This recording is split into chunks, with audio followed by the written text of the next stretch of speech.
pledge allegiance. I pledge allegiance to the flag of the United States of America and to the republic for which it stands, one nation, under God, indivisible, with liberty and justice for all.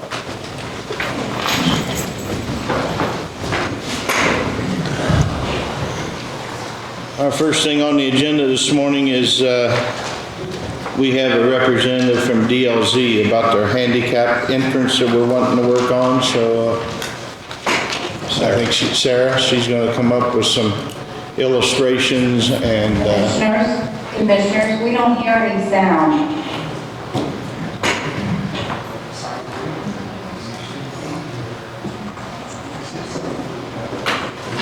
Give us a minute, Sarah. We'll see if we can do any good. I'll have to restart.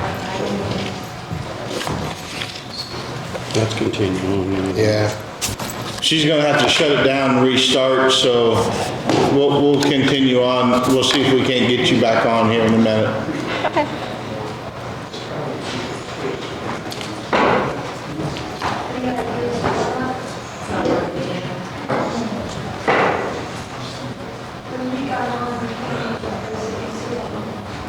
You can go ahead, Sarah. Go ahead, Sarah. Yep. Okay. As you mentioned, Is that microphone on? yeah, it is. Okay. As you mentioned, I'm Sarah Huss with DLZ.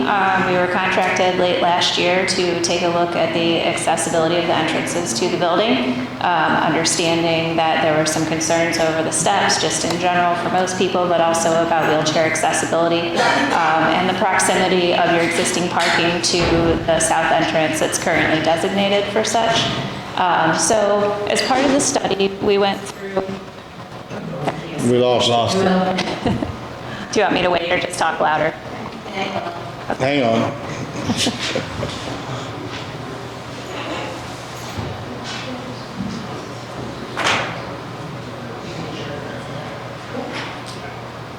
Can you hear me, Sarah? I can hear Commissioner Lingle. There you go. Okay, we're back on. Okay. Let's try again then. Let's start over, all right? Okay. All right, as was mentioned, I'm Sarah Huss with DLZ. We were contracted at the end of last year to take a look at the accessible entrances to the building. As part of this, we came out and did a site evaluation of the existing conditions, and then we looked at 2 site concepts and 2 more building-related concepts in order to provide that access. Some of the things that we found when we came out to look at the facility was that the stairs at the north entrance were not compliant, not just for people with wheelchairs, but also, obviously, but for people just utilizing the stairs. The landing was too small. Also, the existing parking out there is missing some of the access aisles that would typically be provided for compliant accessible parking. And then there were some cross slope issues with the sidewalk going around to the south accessible entrance. So with those things in mind, we looked at how we could better relocate some of the parking to provide better access. The first site concept that we looked at was a more minimal version. It had one-way traffic that utilized the existing drive that heads to the west as an exit. That one was discounted with concerns over the slopes of the drive, as well as the one-way nature of it, whether that would be adequate maneuvering space for people within that area.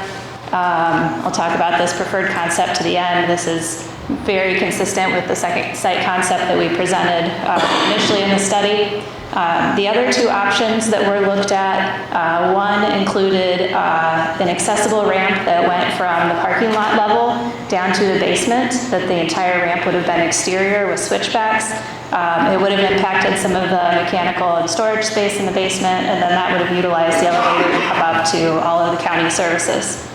That one had some maintenance concerns, some long-term drainage issues that tend to come up with those sort of exterior ramps. So that one was also discounted given the cost that it included and the potential maintenance concerns later on. The second building concept that was looked at included providing what we would call a LULA. It's a limited use type lift. And to install that at the north entrance, we would have had to provide an exterior ramp up to the new stair landing, and then modify the interior stairs in order to provide space for this lift to be installed. In order to do that, it would have been a significant disturbance of the interior of the building, construction unknowns that come up with the facility of this age. Once you start tearing into things, we're also a concern.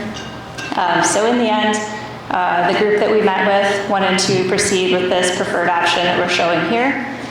This one includes expanding the entrance landing at the north entrance and making those stairs compliant. Also replacing the sidewalk from those stairs to the west side of the building. And you can see kind of in the gray and pinkish color, that would be sort of a multi-purpose area. It was sized to accommodate a two-way driveway, but also could be used for other activities if you had a farmer's market or similar things within that space. It allows us to push the parking all the way down to the south entrance, which provides better access in terms of an accessible entrance in that proximity. It also gives us a lot more space for cars to maneuver with that two-way drive, and it also avoids having anyone need to navigate that hill. With this concept, there would be decorative pavement within the drive plaza space. The parking stalls would be 90-degree parking stalls. There would be plantings along the edges to help define those edges from the pavement versus the lawn slope that would be adjacent to it. And there would also be a retaining wall required around the actual parking spot area in order to retain the grade and support that, since the grade drops off down the hill to the west. Some of the other improvements that would be included with that, where your accessible spaces are now, those would just become standard parking spaces. So you would gain a few parking spaces in the parking lot. We would also replace some of that existing asphalt to make the parking lot meet the new drive appropriately. We would look at any drainage improvements that would be needed for the new pavement within that area. And we would also provide lighting along that side of the building so that it's safe in the evenings. We would also provide bollards that would protect the face of the building, since we now have vehicular traffic where there wasn't any before. And the entrance area as it exists, where the current small curb ramp comes up to the main building, and that little alcove would remain generally as is. The items that would occur with that entrance would include adjusting the electrical operations of that door opener so that that would work in the evenings when you're out of business hours and have meetings, so that people could access that, but you still have the appropriate security. And then a few things that we noticed on the interior of the building that should be addressed. The existing ramp on the interior, a portion of the handrails aren't compliant. There needs to be edge protection on the edge of that ramp. That would be added, as well as handrails to the small stair that's right by the elevator. That way we get a fully compliant access from the parking all the way to the elevator, and at that point you can access all of the floors within this building. In terms of costs, this option is around $365,000 based on our preliminary opinions of cost. Keep in mind the construction industry, like everything else, the prices are rapidly changing these days. So while that's a good planning level target, that'll have to be further defined the closer you get to putting this out to bid. The other item that we discussed at our meeting was when this could proceed. Our thought would be with this approved concept, we could complete design and construction documents, which would allow you to put it out to bid probably October, November range, with a spring construction likely. One of the things that we found lately is that contractors are extremely busy and hard to get. A lot of them are booked for this year with overlapping work from the last 2 years they're trying to get wrapped up. So we would want to discuss that schedule with you guys once we got going on that. On our end, we're working on pulling together a design contract with some limited construction observation services for you to consider in the next couple of weeks. So if anyone has any questions on the concept, I'd be happy to answer those. Yeah, I have a couple, Sarah. out front, can we still keep those 3 handicap spots there? That's, We can, yes. What we It's just would a- want to do is make sure that the ones that are left have the appropriate access aisles right next to them.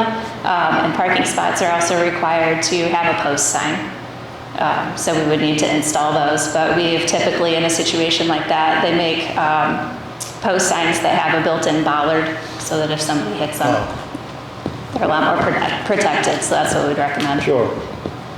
and on the north entrance, that's like 5 feet. So the graphic's a little misleading. Your landing area from the face of the door to the face of the step would be about 8 feet. We've got about 6 feet on the plan sticking out beyond the face of the building. Okay, so nobody, when the door opens, nobody would get knocked off. Correct. Okay.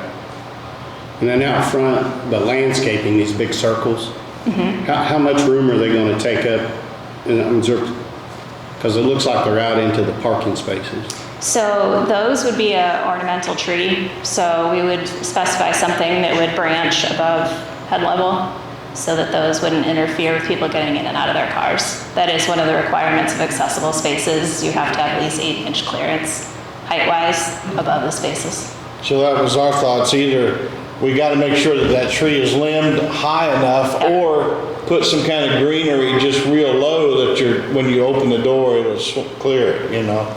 Yeah, typically in this type of application, we would spec something that's pretty vertical. So the circles that we tend to show on the plans are mature size. So by the time something gets to that width that it's over the parking area, it's going to be taller, the wider part of it, if that makes sense. But we can certainly make sure that those are pushed back as far as we can get them. And under the trees at the ends of the 2 parking areas, that was just going to be a ground cover underneath the trees, so we could avoid any conflict with doors. You know, a tree is maintenance, that's the whole thing. Yeah. So is it possible to get a little ground cover there with where the trees would be? Not along the front of the retaining wall, but just on the ends, on the sides. What was the beginning of that? I'm sorry. Yeah, let me go up right here.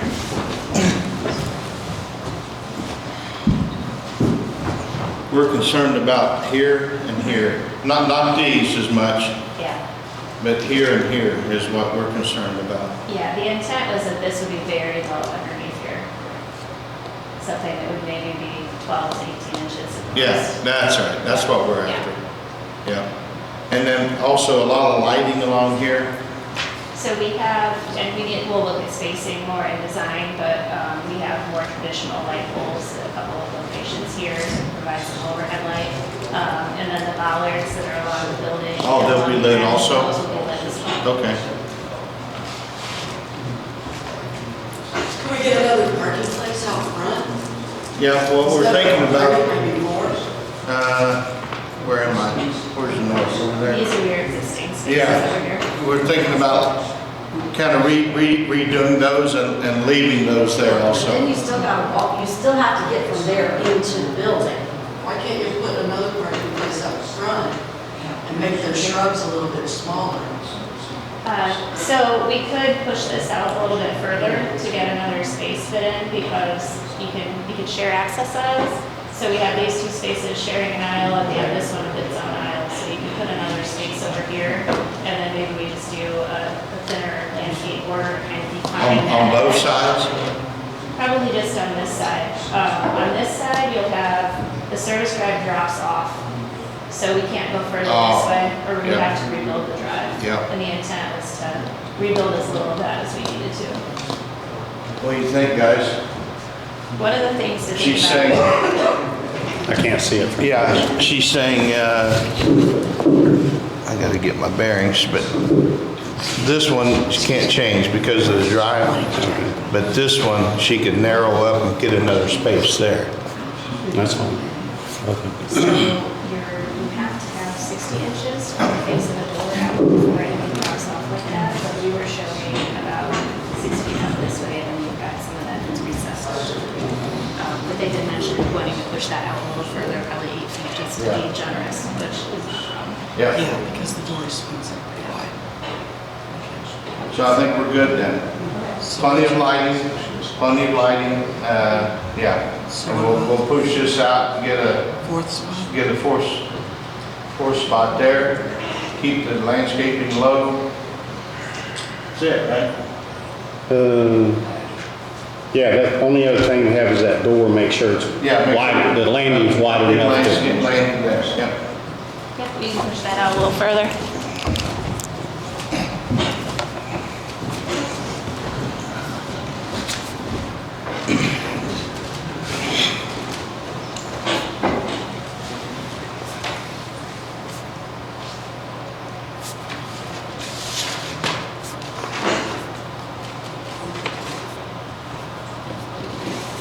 Sounds good to me. All right. I think we're good. Thank You want to send one more update to us? Yep, we will do that. Yep. Do you want me to leave this in case anybody wants to look at it? Yeah, you could, yeah. Just take it for Sarah. I'll take a picture for Sarah. Yeah, that'd be good. Thanks, Sarah. Thank you. All right, if no questions on that, we'll move on. Ray Mercantile, I think he's got back again. Come on up, Ray, you wanna come up a minute? So, I do know, Rob has done some investigating, and Grant's done some investigating. And I know you want to hear this, but it's undecided yet. That's the problem. We cannot determine whether that is officially a old township road or whether it's not. You've been being paid on it all these years, it ought to be a county. I don't think so. Well, they always told me unmaintained roads that show on maps are paid on. It's not on our list that we get paid on. Yeah, from the state.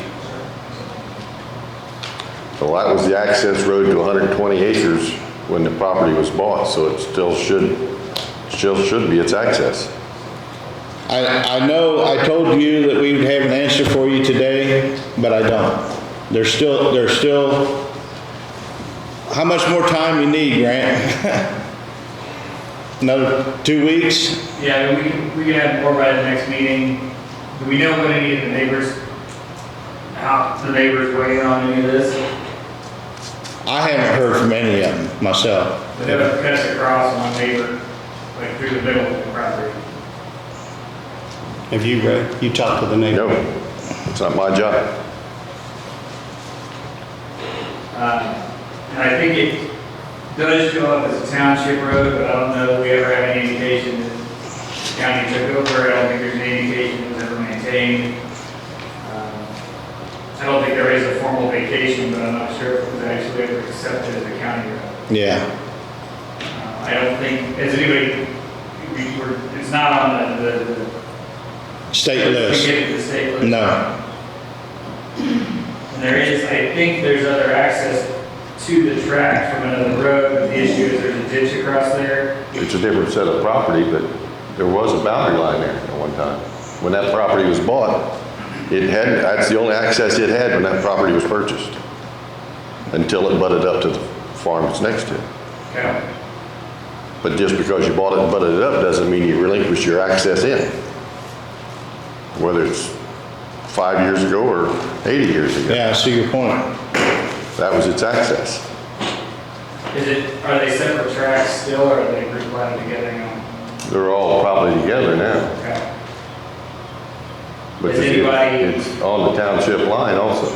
Have you ever seen any maintenance done on it at all? No, Okay. How long have you owned the property? it's been in our family over 150 years. Okay.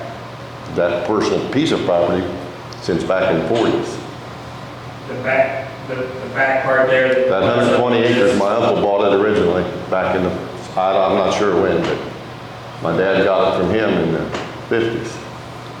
At that time, were they getting access to it from? My uncle there's a set of buildings down in that ravine, and my uncle used to go down there and feed cattle, and that's how he got down there, drive down that road. Okay. I do- think like the question that I asked right now. Yeah, I do know Rob done some research on it, and, I mean, he could speak, but, not much records found. Is anything existing there? It shows on your maps. It shows on your map back to that property. It don't show on down through that property, but on your map, it goes back to there. Rob, what was the date on that map that it showed up on? I have a map here that I copied from our records.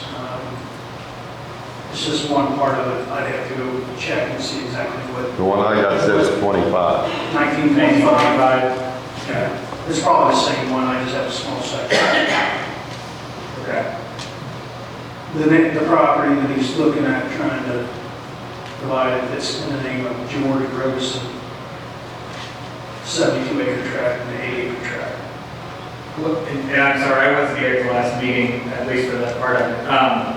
Are you just wanting it opened up? Are you wanting to maintain? What are you wanting? I'm just wondering, I've got somebody that's looking at it for a hunting property, and they gotta have access. You can't come from the other way. It's too, unless you wanna walk it. I don't wanna walk it. Okay. I think But it's all. I just need to know that I've got access to get in, that's what I need. I understand, right? I hate to push you off, but it's gonna be 2 more weeks. If you'll come back in 2 weeks, we'll try again. I'll try. All right, thank you. I'll get up.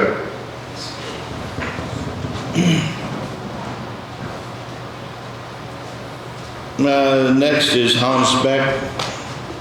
He called and It's said not- it's taken care of. Oh, it's taken care of, okay.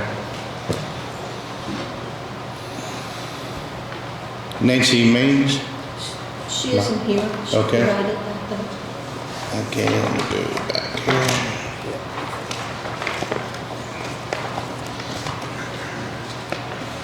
So on April 15th, they want to have a pet parade in the courtyard. And November, Noel. In November, Noel. I mean, I don't have a problem. The only thing I'm gonna ask is if they clean up behind their dogs. Yep. We give notice of that, and I would be good. Yep, me too. You all right? All right, that. So I'll make a motion to give them approval, but we will give them specific orders to clean up after their dogs. And the November, Noel. Yes. So that's a motion. I'll second. All in favor?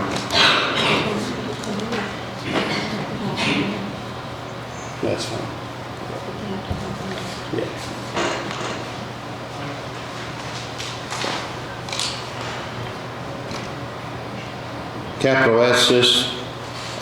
Capital asset request. Let's see here. In the recorder, we got a scanner. She wants to take it off. Take it off. So I'll move to approve the request. The change. I'll second it. All in favor? It's a scanner that's stopped working, she said, so we'll take that off the capital asset.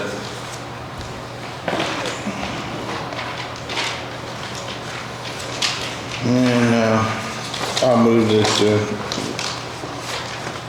we accept the treasurer's report for March. I'll second. All in favor? We don't have minutes. Oh, no minutes.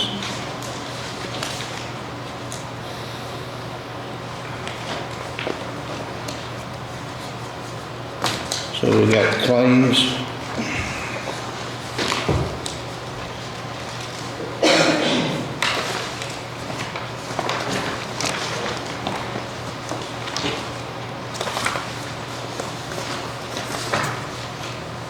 Okay, Carly, claims all good?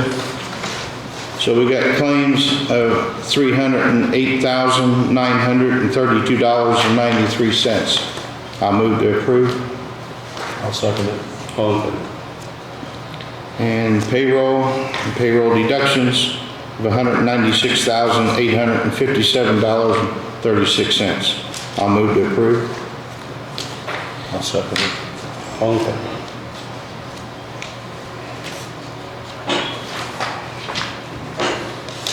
I got Earth Day. I wanted to talk about Earth Day, coming up on the 23rd, 24th.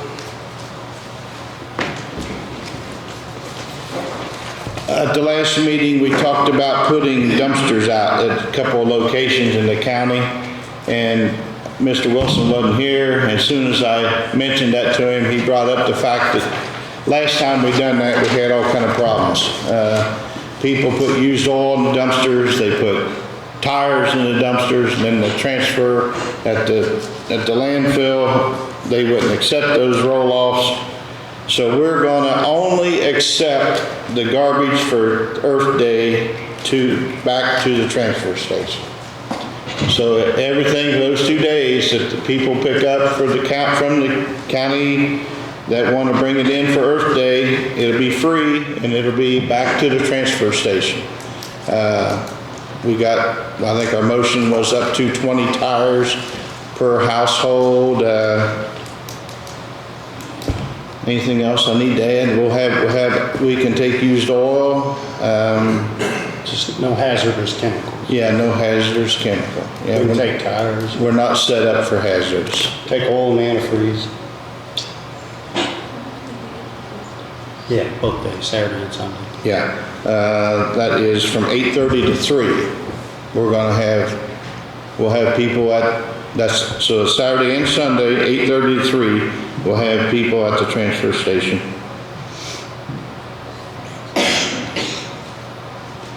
Again, if any organizations need safety vests, they can borrow from the highway department. If anybody needs trash bags, there's trash bags at the transfer station they can get and use for the cleanup. Anything else I need to mention about that? That's about it, I think. Okay. The other thing I had on my list is 252 closure. Joe, you live out that way. You had any issues out your way yet? Not particularly, but it's east of me. Yeah. But I'm hearing that Big Cedar's inundated with truck traffic. Yeah, so we went out yesterday. I called NDOT. I asked them to move their local traffic only sign all the way back to Mount Carmel. And I told them to put up no truck signs on our county roads. And they said it's going to take them a while, so our county employees went out yesterday and put up some of them signs. So we're going to try to control that. And then I called the sheriff, and the sheriff said he's going to have his day shift people watch it also. So I don't know what else to do right now. Yeah, this morning they had moved back to off Sleepy Hollow back up to Mount Carmel, but I don't know where it's at the other way because they go clear around. Yeah. North of Brooksville. So I guess the only thing I can ask, if as citizens know there's issues with that closure, call the highway department. And if I need to, I'll call NDOT again and bring them up to speed what we're having issues with. Did they ask us for an unofficial detour or anything? Yeah, I think so. Larry, do you know the unofficial detour? I don't know if one was ever signed. It did kind of send something, but I don't know. Yeah, I've seen it, but I don't know if it was ever truly accepted or not. I have to check on it. If you will, yeah. I think it had a different route probably than what we really want. I think we probably want to get something. And then at the last meeting, Jerry and I talked about taking the old SUV at the highway department to the sale this coming weekend at White's. And also I've got a old boom mower tractor down there and a broom attachment I'd like to take. If it's all right with you guys, I'll put that on the sale also.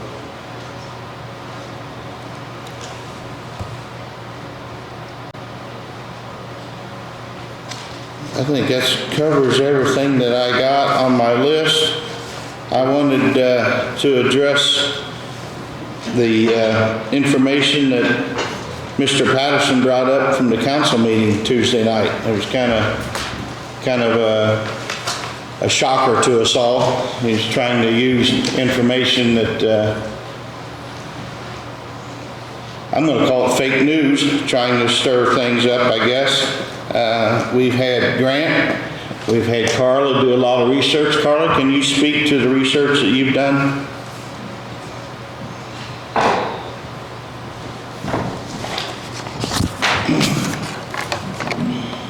Okay, for the background, Councilmember Brian Patterson asserted at Council's meeting March 29th that the county in 2020 had overpaid the life and health insurance by $60,000 and that a mistake like this over a 20-year period equates to $1.2 million. He further stated that he had known about this for 4 months and that during that time period the commissioners did nothing to recoup that $60,000 overpayment. He also asserted that this overpayment of $60,000 was for a deceased employee and employees who were no longer employed by the county. This did not happen. Councilmember Patterson also wanted the Reedy Financial Group to audit the books for a cost of approximately $2,000. Council decided that they wanted their attorney to review the contractual clauses in regards to the 3-month recoupment time frame that was talked about. On Thursday, March 31st, I reviewed the invoices and payments the county made in 2020 for the life and health insurance premiums. Here are those findings. Employee 1, life insurance only, on the invoice for 7 months from last day of employment, recouped 3 months of that, 4 months paid at $10.50 per month for a total of $42. Employee number 2 was health and life, on the invoice for 5 months from the last day of employment, recouped 3 months, 2 months paid at $337.42 per month for a total of $674.84. Employee 3 was for health and life insurance, on the invoice for 4 months from the last day of employment, recouped 3 months, 1 month paid at $351.69. Employee number 4 for health and life insurance was on the invoice for 5 months from the last day of employment, recouped 3 months, 2 months paid at $337.42 per month for a total of $674.84. The total payments made for the 4 identified employees was $1,743.37. I believe there is a 1 to 2 month delay in the process of removing an employee from the MedBen invoice, which contributed to the amounts I just stated. By example, when the commissioners sent notice to MedBen about an employee no longer eligible for insurance on February 3rd, we did not see that show up on the invoice until the invoice that was due on March 20th for coverage for the period of April to May. The coverage from March to April, because MedBen was unable to get them off the invoice, counted as 1 month. The insurance coverage is always paid 1 month in advance. I have spoken with Mike Kramer with MedBen, and we are arranging a time he can come to the county and sit down to review their process after they receive the county's notice to remove an employee, and whether or not their 1 month delay should count as part of our 90 days under the contract. Overall, the commissioner's employee did an excellent job in the administering of the county's health insurance in 2020, considering she was a new employee and that she had to also deal with the COVID-19 pandemic. To address the assertion of deceased and past employees being paid, I believe there was a confusion with an invoice the county received in 2020 from Sun Life Financial Insurance Company. This invoice included a list of employees that were covered under that invoice. Since there was a new employee reviewing this invoice, an employee in my office also reviewed this invoice to help identify which employees were no longer working for the county. At that time, there were over 40 employees identified on that list. However, this invoice was never paid, and therefore the county did not pay for a deceased employee or employee from years ago. To give some background on the Sun Life Financial Insurance, prior to 2015, the county paid for the employee's life insurance directly to Sun Life Financial Group. We have not issued a check to them since 2014. Sometime in 2014, the life insurance premium for Sun Life was added to the MedBen invoice. The county has only paid the life insurance for employees that are listed on the MedBen invoice. As a side note, through my review of the 2020 MedBen invoices, the county's list of active employees for the life insurance coverage is not complete and needs to be corrected to include all active employees. It is my understanding that the commissioners are working on this now. So everybody understands how to view the MedBen invoice. I wanted to explain what each column represents and what the county actually pays. I've provided you guys with those copies, and I have extras if anybody wants to see one. I've, of course, taken off the employees' names. The first column where it says volume, that is the actual life insurance premium that we collect and pay, that MedBen then turns around and pays to Sun Life. The medical stop loss column is for the actual premium for health insurance, which is a combination of the employee's portion and the county's portion that we send each month. The RX is for the prescription portion of the insurance, and then you have the column for the admin fees. I think there's been a lot of confusion with the column that says other, and where there's a list where it goes down and it's $800 per employee. We do not pay that column. That column is not something that we pay when we pay the invoice for MedBen. Any questions? So it looks like that column at $800 might be what he was using. You know, he didn't understand what he was looking at. He got the information from our office, but he didn't understand it before he brought it to the public. He should have done more research. And another fact is, you know, MedBen knows that there was issues. They had their whole team working from home in 2020.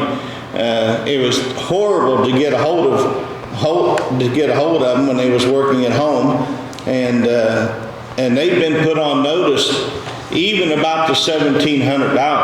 Right. We're going to try to recover that also, simply because it wasn't all our fault. We couldn't communicate with them properly. Now, whether we can, that's going over and beyond the contract limit time, but I think it's worth asking for. Why not ask for it? We might get it back, you know? Right. Yeah. Tom, I got it. Yeah. One, I just want to be clear, Carla, this was all addressed in 2020. You've not changed anything. You just reviewed it, taken the time to review everything, and nothing changed, right? Correct. Okay. I mean, my discussions with MedBen parallel everything that Carla said. That last column is not actually getting paid out. They said that there's it's sort of an account you could hold with MedBen if the county elected to do that as part of the self-insurance. The county does not use that column. It's not actually paid. We're still trying to figure out why Sun Life was sending that weird invoice that didn't have anything. I guess that wasn't actually getting paid because everything was getting paid under the MedBen invoice.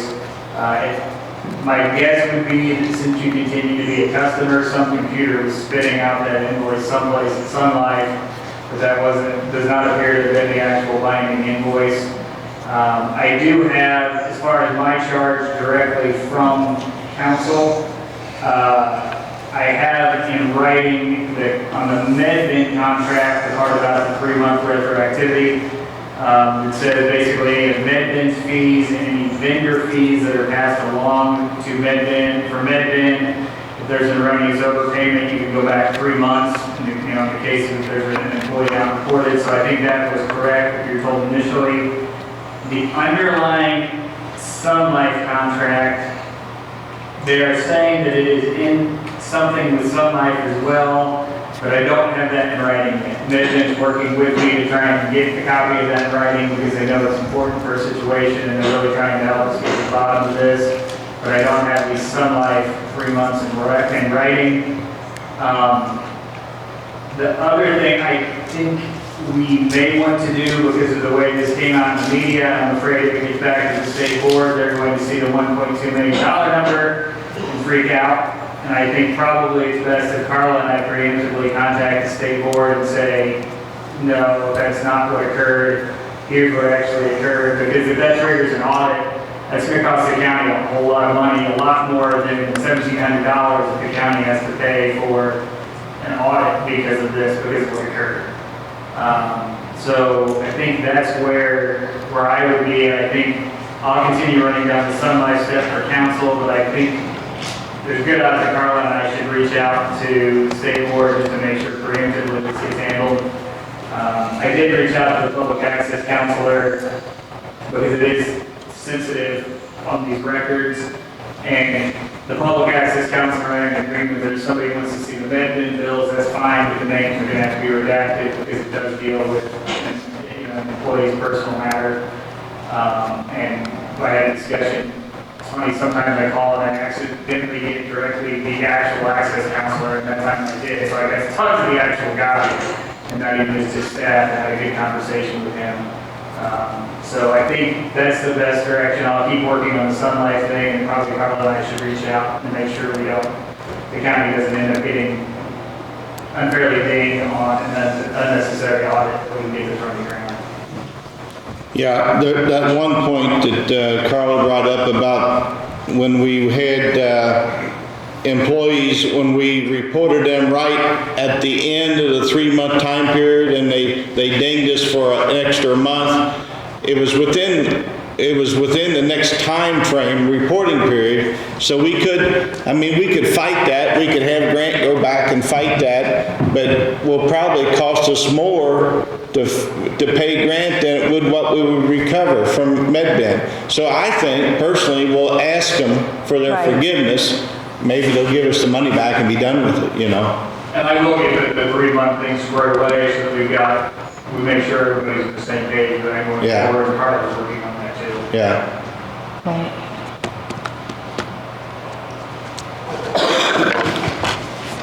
Well, I appreciate your time and effort, Grant, Carla, what your team put into it. So I just want to, a question, just want to make sure, so the total amount that we were not able to recoup is $1,700? And the last time money was lost was in 2020? Is that 2020 or? This was for 2020 because he asserted in 2020 that we overpaid $60,000. Okay. So nothing was lost in 2021? Like, since that happened, nothing has been lost? No, I mean, it's still the same situation that we're talking about as to why we want to bring Mike Kramer here is because it's not our delay, it seems to be their delay getting it off of the invoice. So it's still happening? Yeah, and I don't feel like we should have to take that extra month on. I think if it's their delay, it should go back to the date that the commissioners send the notice to them. Thank you. So we'll get clarification on why they do it that way. So what I want to state is from June 2020, Faye and our office has kept a ledger of every time it's reported a employee leaves, comes on, leaves. She's got a ledger in here with everything recorded.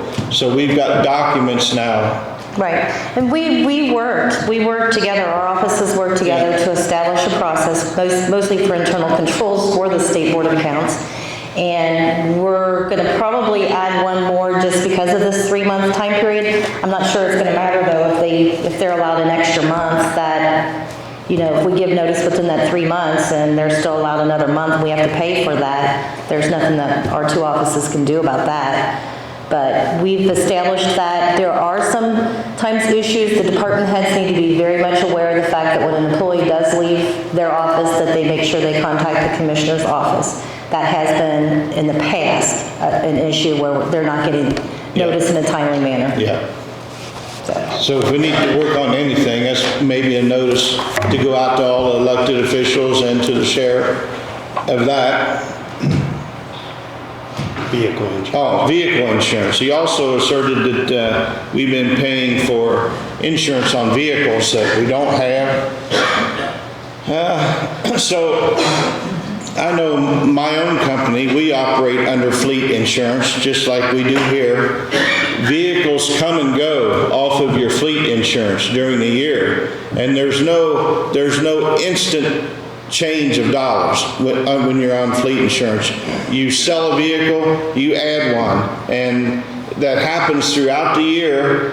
And yes, it's true, you might be paying on a vehicle that is gone, but you're not paying on a new one that's been put on until the renew year comes about. So it's a wash. It's a wash, yeah.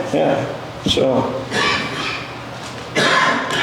very misleading what he brought about. That's all I can say. It's unfortunate it was brought up that way. I mean, I've known the other 6 council members for years. I trust them 100%.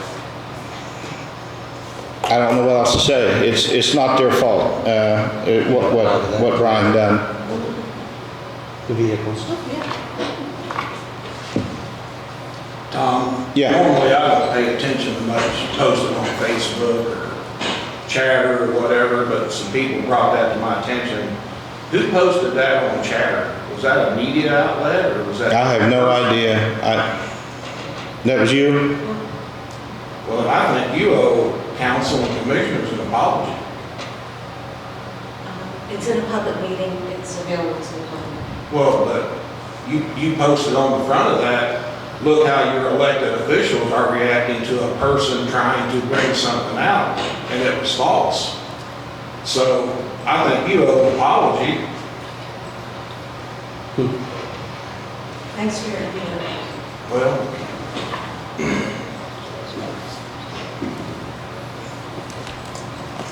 Faye, you got anything you want to say? Do I? I just want to say that I'm sorry for the misunderstanding. It's all cleared up. Sunlight will carry and has carried people that are deceased and they've been on there for a long time. Sunlight doesn't care because they no longer use that list. They go through MedBen to use that list. So that's where all the confusion came in, and I'm sorry for the confusion. Yeah, just to clarify that, that's on that strange chain that Sunlight maintains. But the list that actually matters is the MedBen list, and that's what's actually being paid and invoiced. And the MedBen list is up to date and doesn't have these weird random employees on it still. I mean, I trust what we are doing 100%.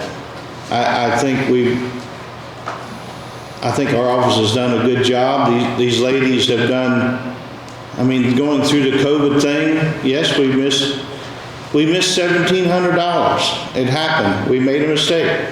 But we know we're on the recovery. We're going to try to recover. We're going to try to even recover that. So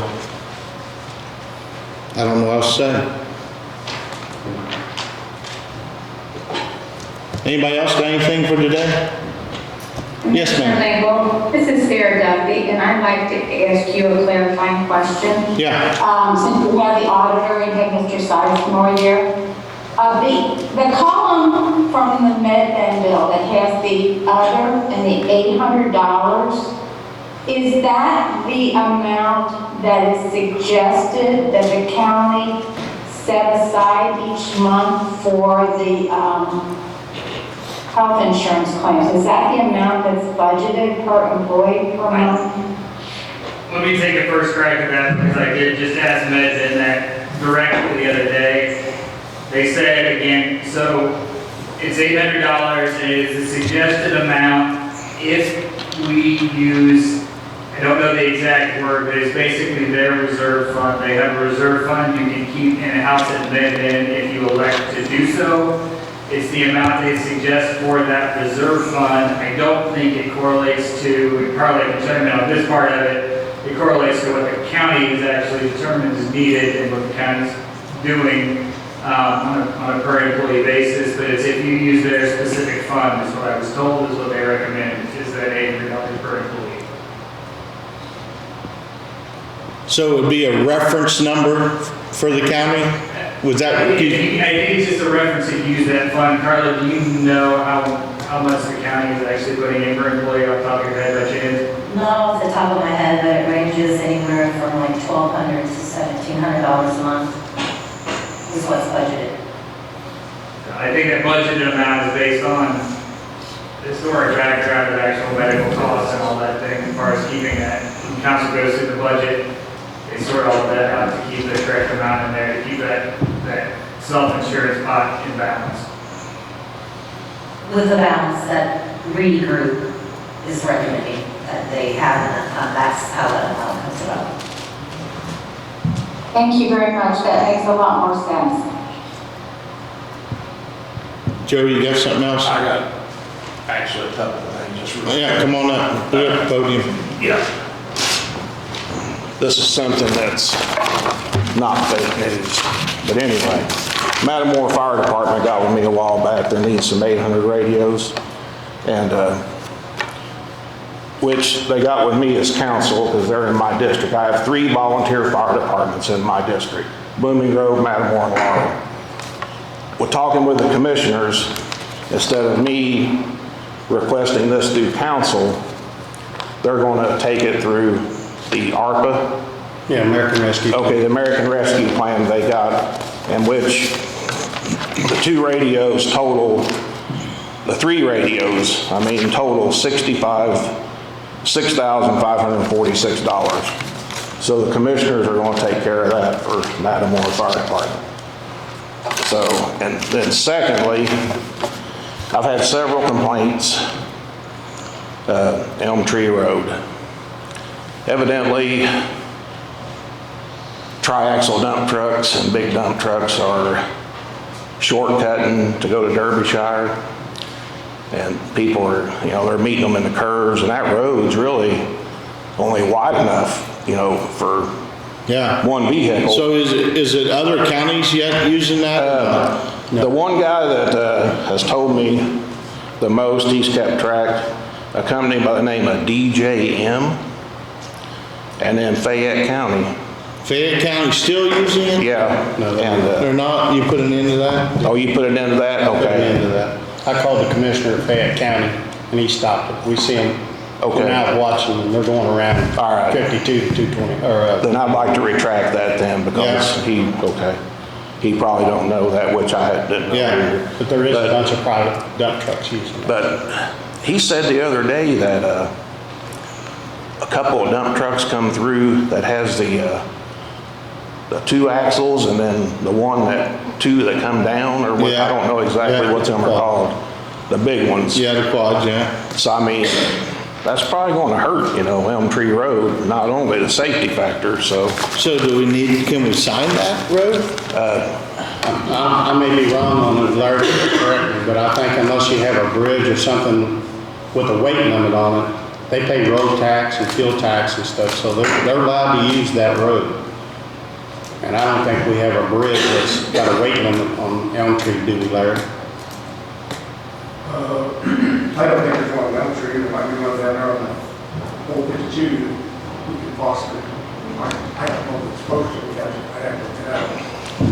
Yeah, they're not using those 52. It's mostly Elm Tree because they can cut across the 121. Yeah. Yeah, I think they're coming up 121, old 52 to Elm Tree. Yeah. So, but that's all I got. But I think these ladies here need to talk to you. So, there's not much we can do about it, huh? Unless there's a bridge or something on that road, unless they're overloaded, then the DOT would have to sit there and weigh it, that's.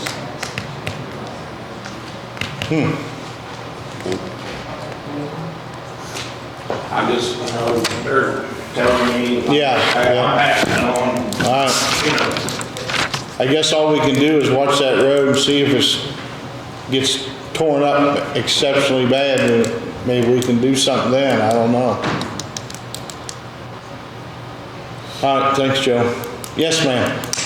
I'm Linda Moser. I'm here to inquire about what is going to be done about Maple Grove Cemetery. I have a father and a brother that were veterans buried there, my mother and my sister and a nephew.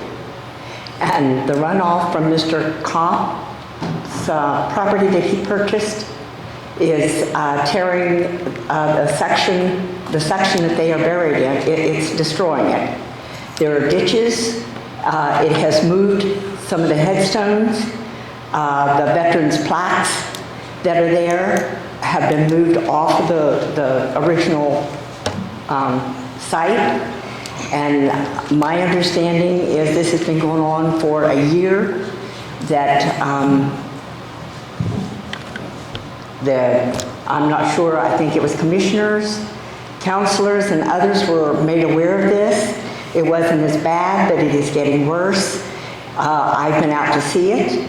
There are ditches that are quite deep, and it's getting down to below the headstone that my parents are buried under. And it's a concern to me because we are heading into a very wet spring season, and every time it rains, it washes more of that dirt out. And I don't want to see my family uprooted and floating alongside of the road. So, you want me to go or you want to go? Go ahead. So, first of all, Mr. Cox called me right before the meeting. I think when you walked in the room. I asked him to be here, yes. Yeah, he called me. So, he's also concerned, wanting something done. But the problem is, it's a private cemetery. It's not a county cemetery. We don't have anything. But the runoff is coming off of his property. Yeah. And my understanding is the drainage problem was, his comment was that the draining pipes were put in when he bought the property, which, okay, that was then. I don't know how long he's owned the property. I didn't ask. The problem is, we have a drainage problem that is running into the cemetery, and it's destroying the cemetery and the grave sites of not just my family, but other families. I know there was a project done, a storm drain. Mr. Gillespie, you might know. Did that have any effect on what she's talking about or not? That was for the area south of the road. Where did Graves at? It's right up next to the hillside where the water's running off. There's a tile that bisects Maple Grove Cemetery that outlets back by Roads and Burgers, and that was failing at that time. The town put a storm sewer in along St. Mary's Road, and they ran laterals back into the cemetery to move that water to the north into that storm sewer. That tile that crosses that property at that time was failing. And Maple Grove didn't have the funds to replace it. And I suspect that's probably, I'd say that's where the water's supposed to go. I really don't know specifically where your problem is, but I suspect that failing tile needs replaced. Can they do an investigation on this? Because I have, I've talked to, and I know that Randy Linus has also called and asked that something be investigated. I've talked to Senator Pence about this. It is a desecration, can't talk now, it's about getting a little upset. Sorry, not with any of you, just that there are laws on the books, and I don't want to take it this far, but it is a desecration of a grave. So every grave that is involved here is a desecration of a grave, and it can be a lawsuit, and I don't want to have to go into that or to have to carry it that far, but something has to be done before it gets any worse. From what I understand is, Maple Grove uses a practice that they spray around the headstones with Roundup or some herbicide control, and that leaves bare ground. And that's another factor, you know, when that water comes rushing across, there's no grass to protect it from eroding. So, but we don't have any control over Maple Grove. What I'm asking here, you don't have any control over Maple Grove, and I've talked to different ones about this. What we are asking is that Ryan Cobb will fix the drainage issue, and then we'll go back to Maple Grove and have them fix the issues that we have with the cemetery. But the first step, it's not going to do us any good to go back to Maple Grove Cemetery, fix everything in the cemetery, and still have the runoff. I asked Rob to go out and investigate when I got your complaint, our surveyor. And Rob, can you tell him what you told me on your investigation when you went there? Sure. I was first asked by Chuck Campbell from Town Council to take a look, and I went out maybe a day or two later to take a look at everything. He was on Friday, and that area that she's speaking of is pretty severely eroded. It is.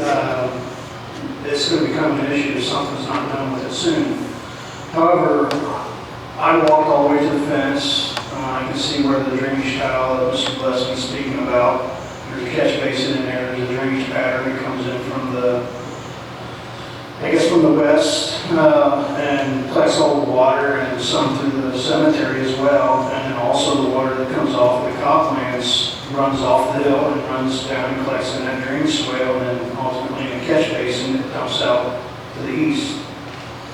So, didn't see any evidence that any of that was failing. However, I witnessed some straw bales at the fence line.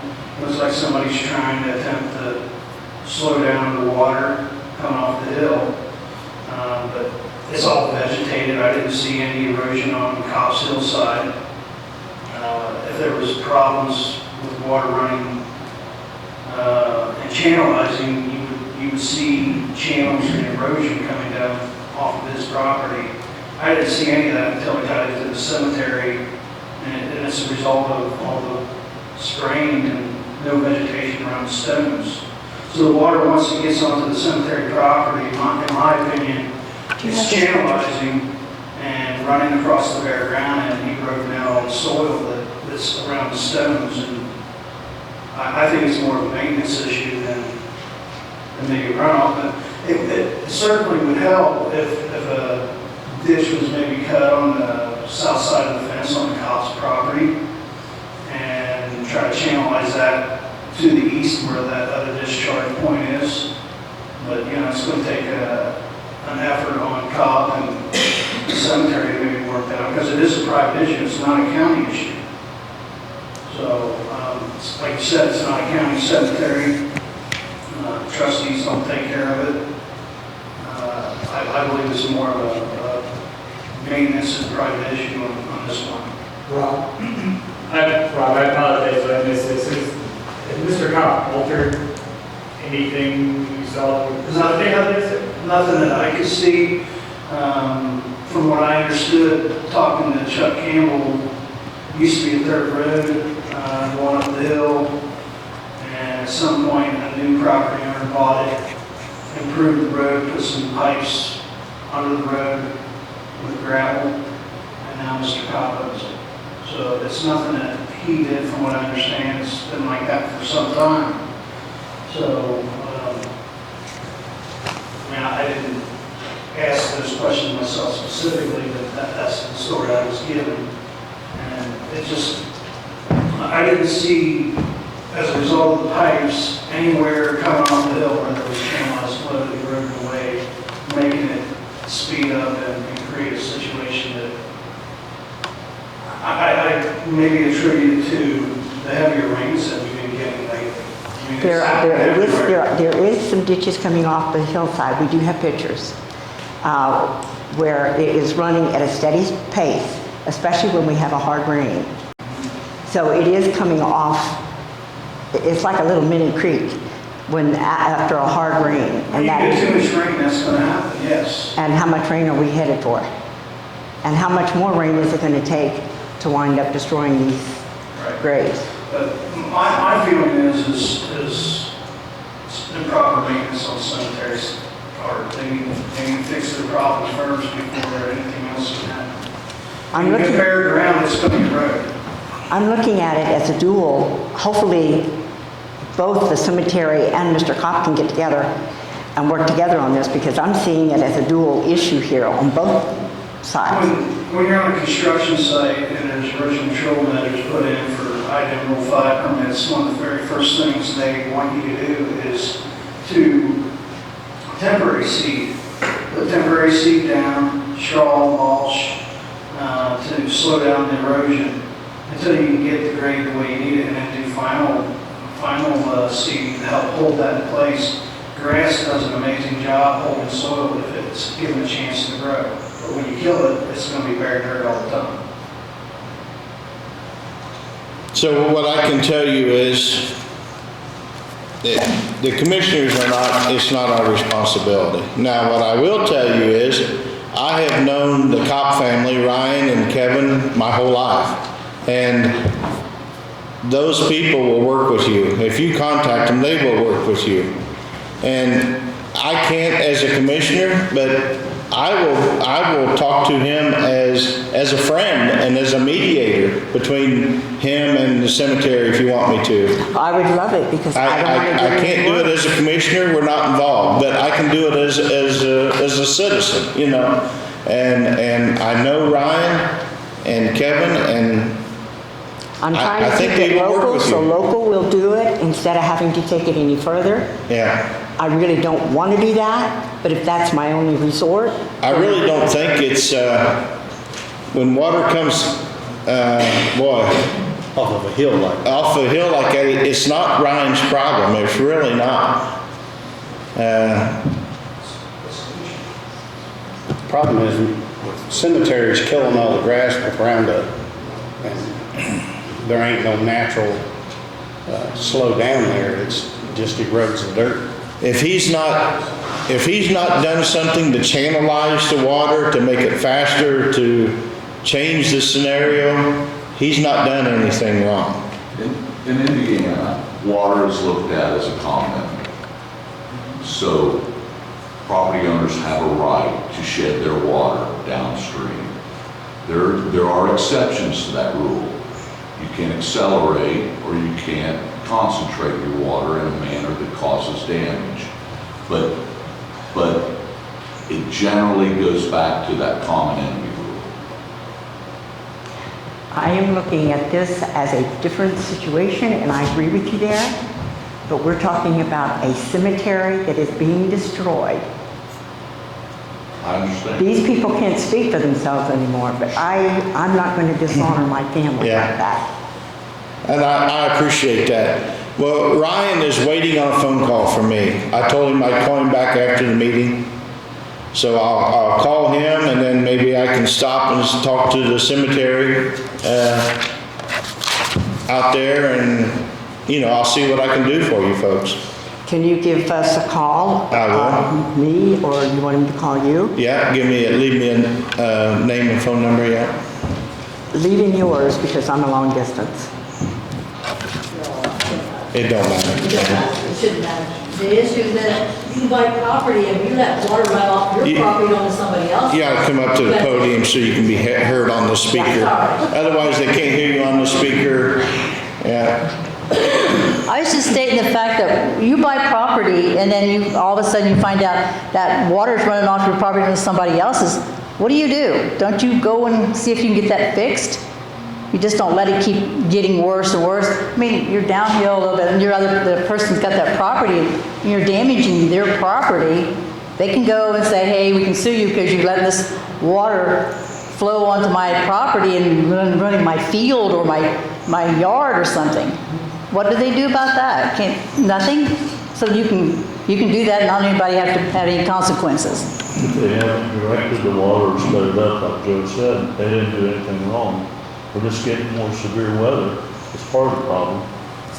But we got a problem, and we know we've got two things. We've got the water coming flowing down, and then the erosion from the spraying the Roundup. That made it damaging there on the cemetery. What do? We can't just let it keep getting worse. You gotta go to the cemetery. That's their... We have called the cemetery, don't have much action there. We talked to, I think his name is Rob, that takes care of that cemetery. And I think he said he agreed with us on the issue that the grass has been sprayed too much and then now the erosion's going on. But that's another situation. What do we do about that? How can we stop it? I mean, our parents are there and hundreds of other people's got their parents and... My brother's buried there, yes. And before long, it's going to be the point of the stones are going to be falling. What else damage can be done to that? I mean, it's just not going to be on the hillside there, on that one section. After a while, it'll go on to the other section because that water will keep going on. After the ditches are so long or so deep, they'll go right into the next section of that cemetery. We're not looking to blame anyone. No, we just want to fix. Is getting the circumstances taken care of. Yeah. And if it talked to Ryan Cobb, that we appreciate that. And maybe they can give us a call and we can figure out what we can do. But I don't know what those hundreds of other people are going to do about their loved ones that has the stones that's got all that dirt taken away from there. What do they do? And the cemetery said they can't afford to fix it. I don't know, Maple Grove has a board that oversees that cemetery. I haven't had that information. I mean, we need to get that information. They're looking into that. Yeah. Alliance is checking into that. Prior to running on the property, Cut a was perimeter drain. that's what I'm was gonna that ask you. ground in the cemetery eroding at that point? That's what I would want to know is when did this erosion start? Last year, I think it was last October, November, we went to our parents and put flowers and stuff on the stones and stuff. We noticed that there was water flowing down there, and they had a ditch there by my dad's and mom's stone. So we put some rocks there. We thought, okay, it's just a seasonal thing. Maybe that would stop it. Well, it didn't. More rain came and it kept coming down to the side of the hill and washing underneath those rocks. And the next thing we know, it's all the way across the whole flat there. So 5 years ago was the eroding? No. Okay, so were the practices of using herbicide being used at that point? Possibly that. And, you know, that sort of thing takes time for the erosion to occur. So I guess what I'm trying to find out is what's really causing it if nothing's changed on the hillside. Well, you can fix the cemetery like my sister said. You can put the dirt and gravel and stuff back. It's not going to do you any good when you got water coming off the hill. So it's just. But it's come off that hill for and then you can millions of years. You can put grass seed and all this stuff, which will get washed away because it takes forever to get the grass seed to take. So what do you do in the meantime when you just keep fixing and pushing more gravel into it, or you guys ought to take a look at that. I mean, have you looked at that? How bad it is lately, though? Because I wasn't there this morning. I haven't been there since probably 2 weeks ago. And now I know we're supposed to get some more rain, so it's just going to get worse. The ditches are going to get deeper. The stones are going to start leaning more. I mean, that's bad. You don't leave a cemetery looking like that for Franklin County. Just don't. So we just need some help to figure out how we can get it fixed. Not leave it like it is. Thank you. I got a quick thing. I've got something to bring up. All right, go ahead. Some time ago, there was some damage done to Duck Creek Road as a unofficial detour, and we gave the agreement to the state that give us, or reimburse us $20,000. They had sent an agreement. I don't think we've got signed yet, so we've got an agreement here between NDOT, ourselves, for get reimbursed $20,000 for those damages. And the board to approve and sign. Yeah, bring her up here.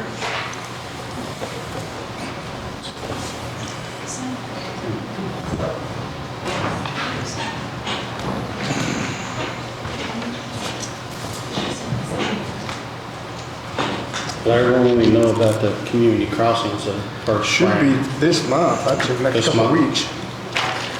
On the signature page.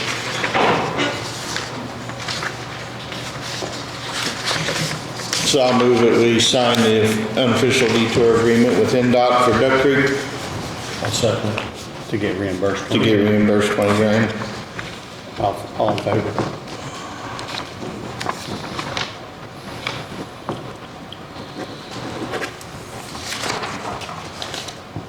So what's the word out there? Are they giving out community crossings this year?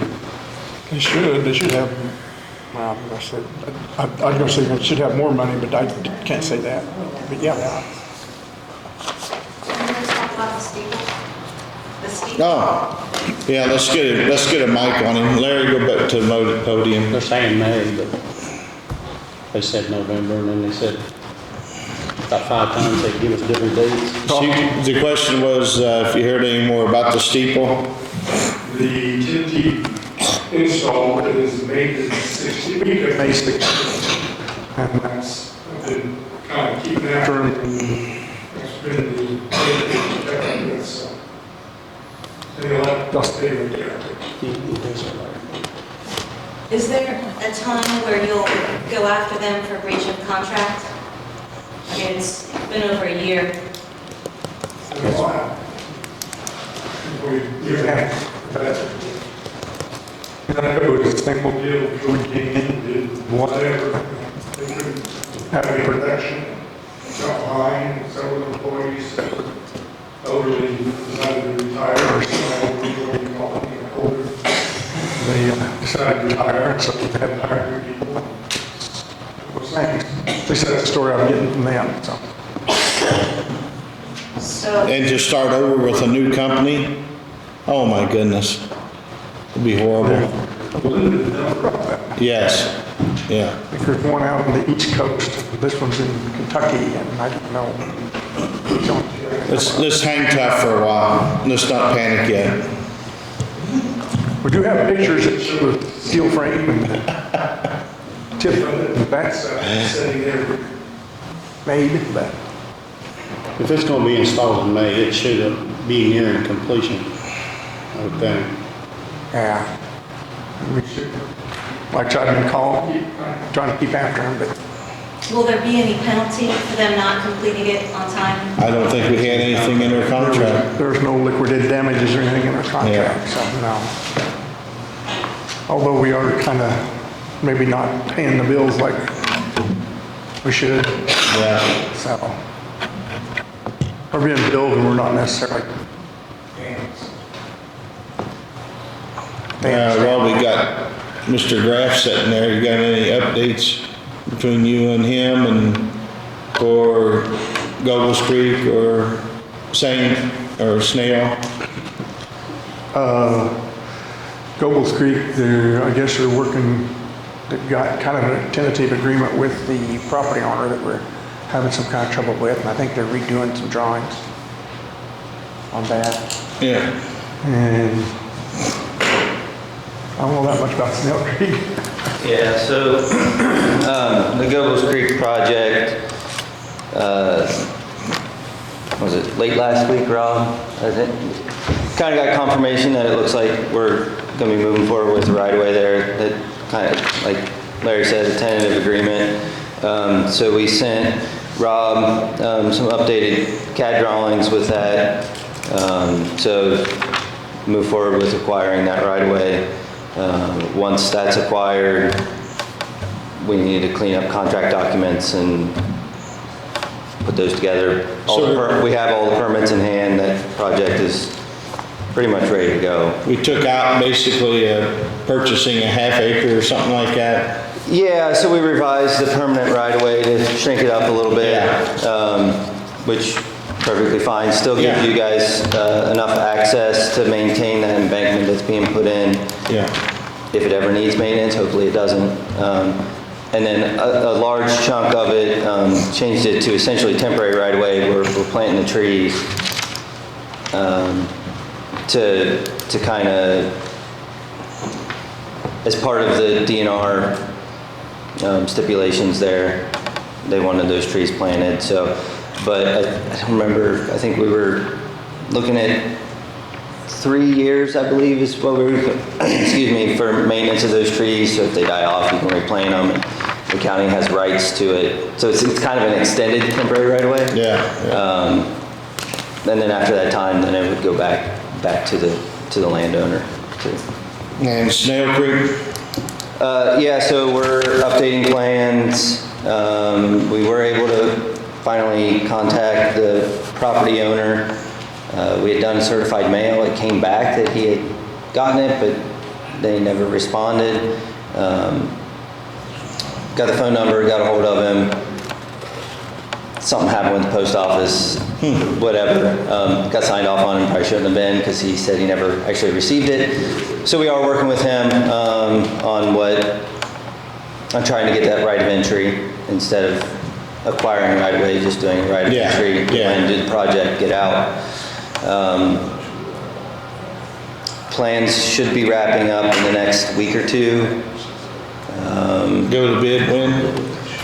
So maybe by end of this month, we can probably have it ready. I would think to bid. Utilities is the other one, which we had sent out for work plans months ago. Those were supposed to be in last week. My utility coordinator was on vacation, so I need to get a hold of her and make sure that those did come in. Okay. But then, yeah, so I mean, you're probably, you know, it's a minimum of 3 to 4 weeks for the bidding process, because it has to be advertised twice. Is it 14 days apart? And then the last one has to be at least 5 business days before it actually bids. So you kind of got like a 3-week process there. All right, well, keep us moving. So, yeah, we're moving as quick as we can. All right.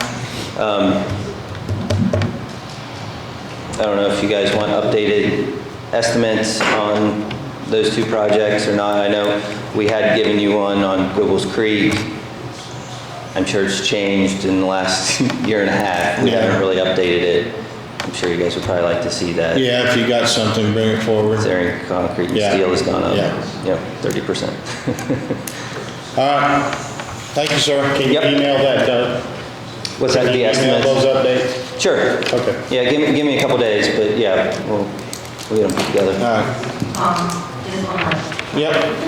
I spoke to you earlier, and I just wanted the media to know that the treasurer and auditor's office will be open on Saturdays during the tax season from 8 to 12 to assist with taxpayers with their bills and their deductions, and this will not cost the county any additional.